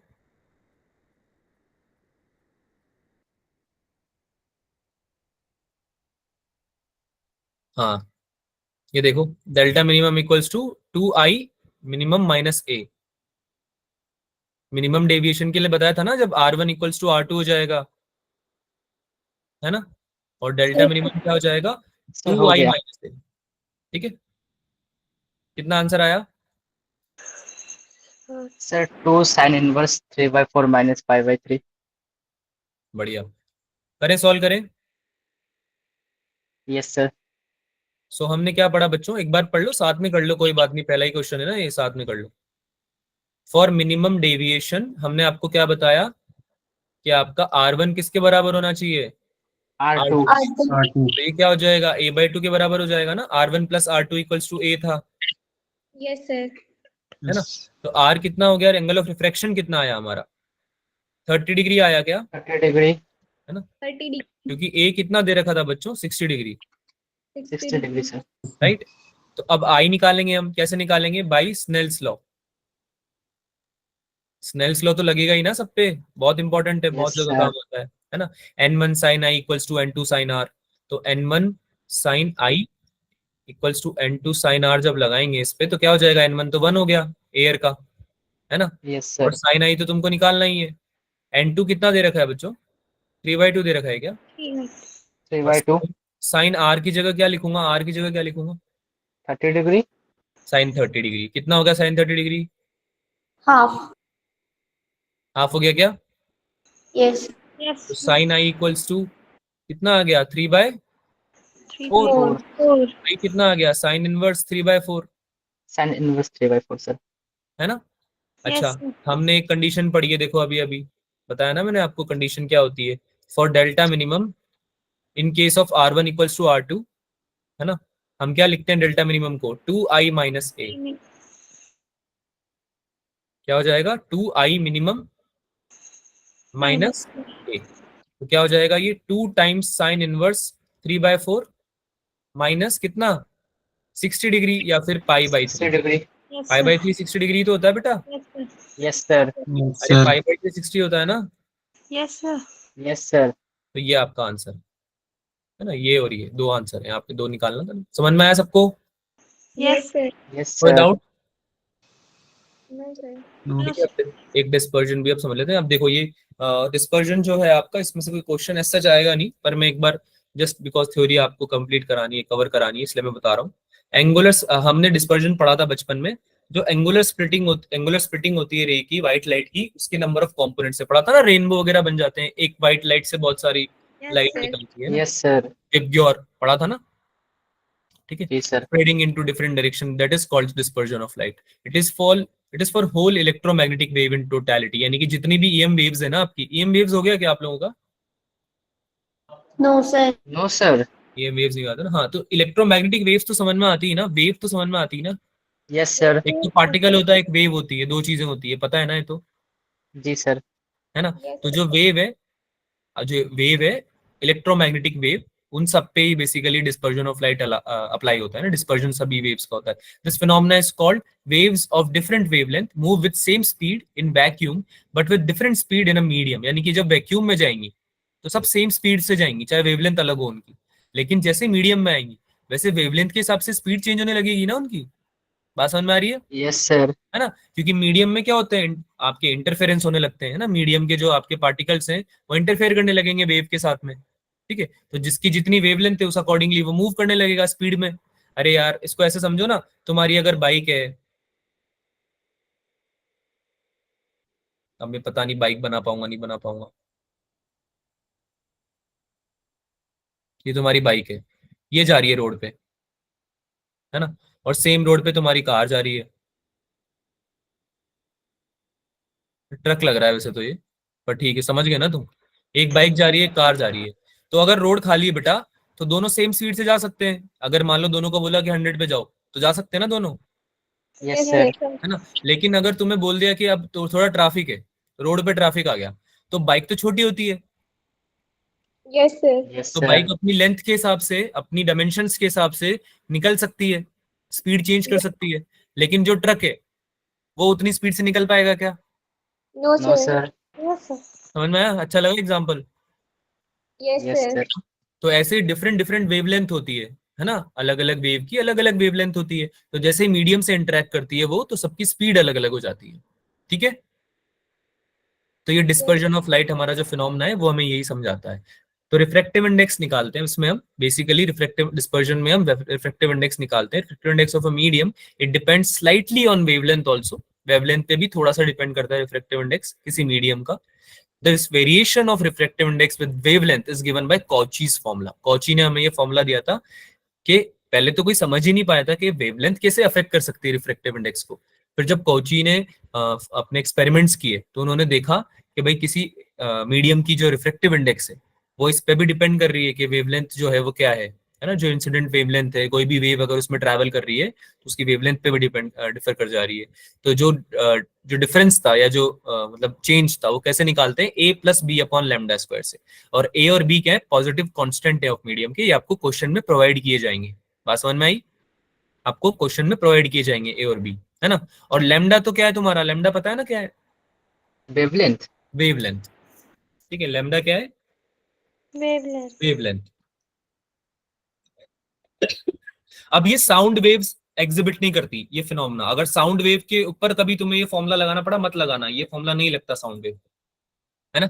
Angle between the rays of extreme colours in the refracted disperse light is called angle of dispersion. Angle of dispersion हमने 10 में भी दिखा था निकालना, क्या होता है ये, delta we minus delta R, ठीक है।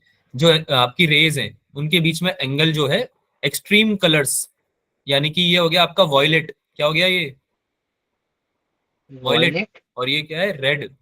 बेटा वॉयलेट की, अरे विबग्योर भूल गए क्या तुम लोग? No sir. No, sir. इसमें वॉयलेट होता है ना, जिसकी अलग जो डेविएशन होगा इसका, उसको डेल्टा वी बोल दिया। और जब रेड आपकी वेव होगी रेड कलर की, तो जब डेविएशन आएगा उसको डेल्टा आर बोल दिया। तो आपका Yes, sir. डिस्पर्जन यही तो होता है बेटा, प्रिज्म से जब आप व्हाइट लाइट ड्रॉप करते हो तो आपकी अलग अलग जाती है ना सारी, यस सर। याद आ रहा है? तो जो डेविएशन आपका डेल्टा वी का हुआ, डेल्टा आर का हुआ, डेल्टा वी का हुआ, उन दोनों के बीच का जो डिफरेंस है वही तो तुम्हारा होता है angle of dispersion. Yes, sir. Yes sir. ये तो पढ़ा था यार तुम लोगों ने 10th में। पढ़ा सर हुआ आ है गया सर. याद। आ गया, याद आ गया। Yes. जी कोई ना, सर। मैं याद दिला दूंगा सब चीजें, टेंशन मत लिया करो, हो जाता है, भूल जाते हैं कभी कभी। तो ये इसी चीज को यहाँ पे पोर्ट्रे किया हुआ है बच्चों। एक आपको इसमें बस ये फॉर्मूला याद रखना है for prism of small angle. अब देखो प्रिज्म से जब तुम्हारा डेविएशन होगा ना, वॉयलेट और रेड, यानी कि जब तुम व्हाइट लाइट को डिस्पर्जन, व्हाइट लाइट का डिस्पर्जन होगा प्रिज्म से, ठीक है। जैसे कि हम यहाँ पे देख सकते हैं ए और C represent dispersion where B there is no dispersion. A के केस में डिस्पर्जन हो रहा है, सी के केस में भी डिस्पर्जन हो रहा है, पर बी के केस में ऐसा नहीं हो रहा है, ठीक है। All parallel to one another, तो थीटा यहाँ पे 0 हो जा रहा है, सारी ऑलमोस्ट पैरेलल हो जाती है, क्योंकि ये जो ग्लास है, ग्लास स्लैब है बेसिकली आपका ये, ठीक है। तो इस केस में नहीं हो रहा, प्रिज्म के केस में हमारा हो रहा है, और यहाँ पे जब हमने कोई मीडियम लिया है इसमें भी हमारा हो रहा है, ठीक है। तो हमारा कंसर्न ये नहीं, क्योंकि हमारा मोस्टली क्वेश्चन जो आएगा डिस्पर्जन का वो प्रिज्म के ऊपर ही आएगा। तो प्रिज्म की बात कर लेते हैं कि प्रिज्म में हमने एंगल ऑफ डिस्पर्जन कैसे निकालते हैं। तो कैसे निकालते हैं भाई, स्मॉल एंगल होना चाहिए पहली बात तो एंगल ऑफ प्रिज्म, और स्मॉल एंगल ऑफ इंसिडेंस होना चाहिए। तो फॉर्मूला क्या बन जाएगा, N V minus N R into A. N V क्या है बेटा,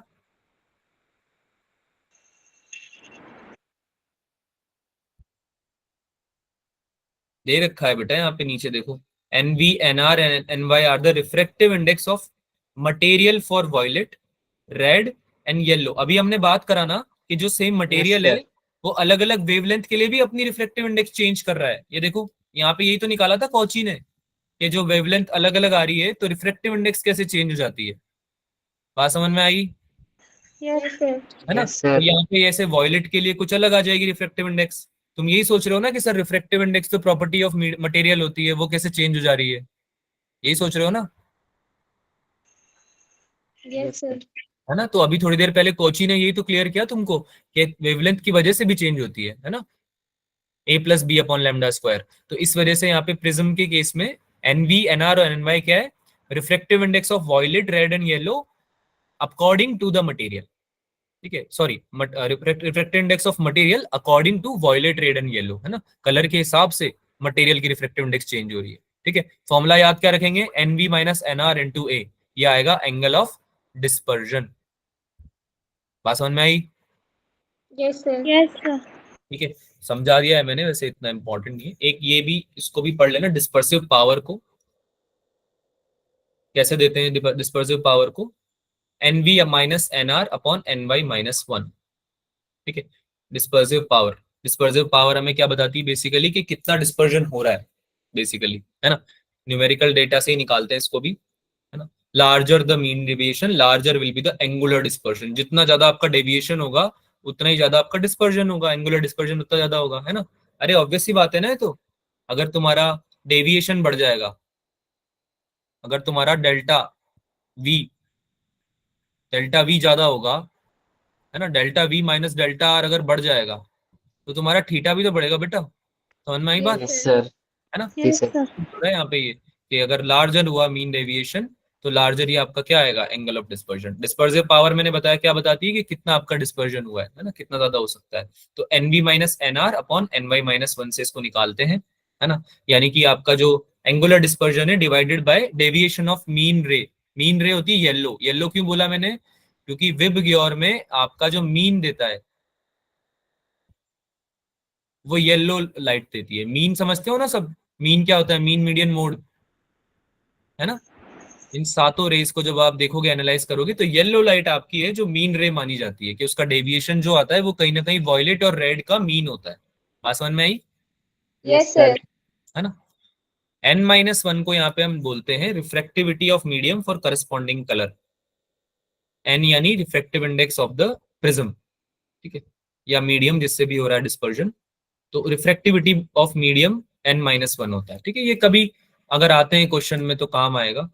तो एक काम करते हैं, ये क्वेश्चन जो है आपका, इसको हम रखते हैं होमवर्क में। 2 क्वेश्चन में दे रहा हूँ, आज काफी टाइम हो गया और तुम लोगों की बस की भी लग नहीं रही है मुझे, तो इसको हम अगली क्लास में कर लेंगे। इसका मैं आपको बता देता हूँ, डेविएशन आपको निकालना है बेसिकली, ठीक है। तो डेविएशन आपका क्या हो जाता है, डेविएशन आपका हो जाएगा 2 पाई माइनस आई, आई प्लस ई माइनस आई बताया था ना मैंने, तो आई प्लस ई 2 पाई के बराबर हो जा रहा है, ठीक है। ये फॉर्मूला बड़ा इंपॉर्टेंट है, या फिर करा दूं क्या इसको मैं, सर करा दीजिए। Yes, करा sir. देते हैं ना अभी, थोड़ा सा मुझे लगा 10-15 हो गया, मुझे लगा टाइम हो गया। चलो इसको करा देते हैं, एक क्वेश्चन अगला वाला दे देंगे होमवर्क में, इसको कर लेते हैं। ठीक है, तो बेटा इसमें क्वेश्चन में क्या दे रखा है आपको कि आपकी जो टावर है, क्वेश्चन समझो। क्वेश्चन बोल रहा है कि एक प्लेन मिरर रख दिया तुमने जमीन पे हॉरिजॉन्टली, है ना, और डिस्टेंस कितनी है उसकी, 60 मीटर डिस्टेंस है प्लेन मिरर की टावर से। एक टावर खड़ा कर दिया साइड में, खड़ा हुआ था हम लोग ऑलरेडी, है ना, फुट ऑफ द टावर से बेसिकली। लाइट रेज आ रही है टॉप ऑफ द टावर से, जो कि आपकी कहाँ पे इंसिडेंट हो रही है, मिरर पे, मिरर पे। मिरर के एक एज पे, ठीक है, जस्ट ऑन द एज। और डेविएशन दिखा रही है 90 डिग्री का, ठीक है, रिफ्लेक्शन हो रहा है, मतलब रिफ्लेक्शन हो रहा है सॉरी, और आपका जो डेविएशन आ रहा है वो आ रहा है 90 डिग्री का। यानी कि आपकी जो इंसिडेंट रे है अगर वो सीधी जाती रहती, यही तो होता है डेविएशन, कि अगर इंसिडेंट रे सीधी जाती रहती उसके कंपैरिजन में अब कहाँ जा रही है, आसान भाषा में तो यही होता है ना। Yes, sir. तो 90 डिग्री का अब हो रहा है, तो आपको ये पूछ रहा है कि भाई हाइट ऑफ टावर बता दीजिए आप इस केस में। तो हाइट ऑफ टावर कैसे निकालेंगे, डेविएशन होता है हमारा, इसको फॉर्मूले को नोट कर लेना, 2 पाई - ठीक है, आई प्लस ई माइनस ई, आई से ही निकला है ये, 2 पाई - होता है हमारा डेविएशन। ठीक है, डेविएशन कितना दे रखा है बच्चों, 90 डिग्री दे रखा है, 90 degree. 90 degree sir. 180 - I, तो आई कितना हो जाएगा, 90 डिग्री हो जाएगा क्या, हाँ या ना, नहीं नहीं सॉरी, 2 पाई - I नहीं होता, 2 पाई - I नहीं होता, मैंने उल्टा लिख दिया एक्चुअली, ये होता है पाई - 2I। Yes, ठीक है, sir. फॉर्मूला गलत लिख दिया मैंने, तभी मैं सोचूं कि आंसर क्यों नहीं आ रहा है, this is my bad, sorry. इसको इरेज कर देते हैं, इसको नोट तो नहीं किया था ना, No, नो sir. सर। कर भी लिया था तो क्या हुआ, हटा दो। चलो इससे पता चलता है कि तुम मेरे बोलने पे नोट नहीं कर रहे हो चीजें, है ना। सर रफ नोट करते फिर से बाद में शेयर में गूगल ड्रॉ करते। कोई ना, तुम रफ फेर अरे एक ही जगह कर लिया करो, इतना परेशान मत हो, लेकिन नोट जरूर करा करो यार, है ना। नोट्स है पाई सर। - 2, ये आपका फॉर्मूला होता है, 180 - 2I। तो जो डेविएशन है आपका, इसको नोट कर लेना बच्चों, ये बहुत इंपॉर्टेंट है। ठीक है? तो आपका जो डेविएशन होगा वो दिखा दे रखा है 90 डिग्री, 180 - 2I, तो 2I कितना हो गया, 90 डिग्री, और I कितना हो गया, 45 डिग्री। ठीक है, यहाँ पे 45 डिग्री हम निकाल सकते हैं ज्योमेट्री से भी, लेकिन हमको ये फॉर्मूले से निकालना है, क्योंकि यहाँ पे तो मैंने आपको डायग्राम में समझाने के लिए बता रखा है, ये डायग्राम क्वेश्चन में नहीं आएगा। बात समझ में आ रही है, Yes, sir. क्वेश्चन में नहीं आएगा डायग्राम, ये तो मैंने समझाने के लिए बना रखा है यहाँ पे। ठीक है, यहाँ पे अगर आप देख सकते हो डेल्टा 90 डिग्री, तो आप ज्योमेट्री से भी निकाल सकते हो उसको। बात समझ में आ रही, क्या बोला मैंने, ज्योमेट्री से भी आप इसको निकाल सकते हो, लेकिन आपको यहाँ पे ये फॉर्मूला जो है यूज करना है आगे, क्योंकि हो सकता है आगे नहीं आए। अच्छा, अगर I 45 डिग्री मैंने बता दिया तुमको, तो तुम हाइट बता दोगे क्या मुझे,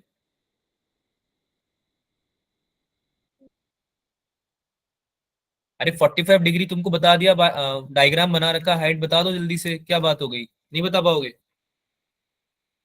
हाइट ऑफ टावर नहीं निकाल पाओगे क्या, चले गए हैं क्या बच्चे क्लास से, क्या बात हो गई, अकेला पढ़ रहा हूँ मैं। नो सर है। Sir. सर हो जाएगा सर।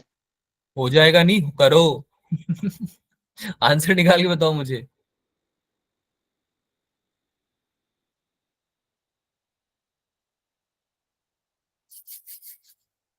ऐसे कैसे चलाएंगे काम, इतनी जल्दी, इतना टाइम थोड़ी लगता है, ऐसे तो तुम मेजर टेस्ट में बहुत गंदा परफॉर्म कर दोगे फिर, ये तो बहुत इजी क्वेश्चन है बेटा। 45 डिग्री एंगल दे रखा है, base angle,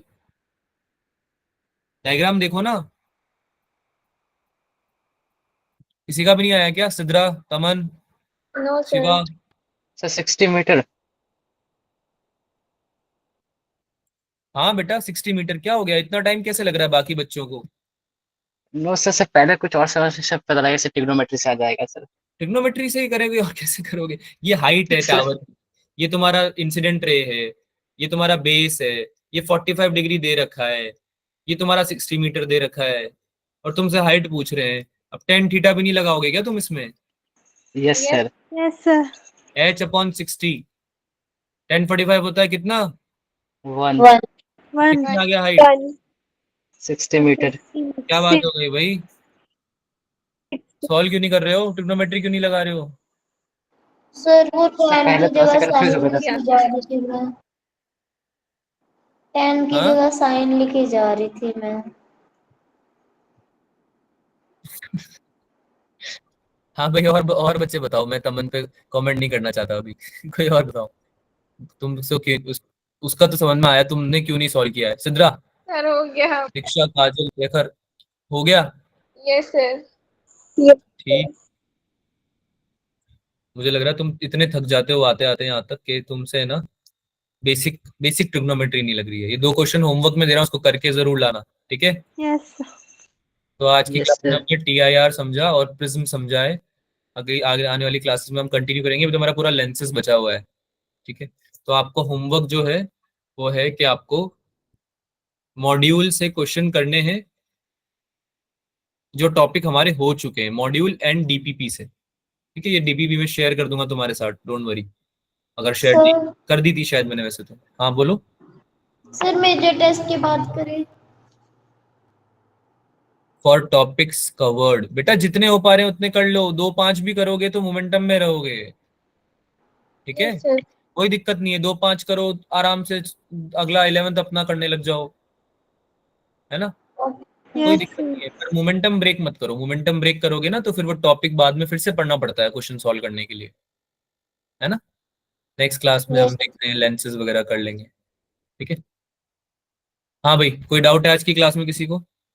No, sir. No sir. चलो मिलते हैं अगली क्लास में, एग्जैक्ट टाइम पे खत्म हुई है आज तो। Bye bye.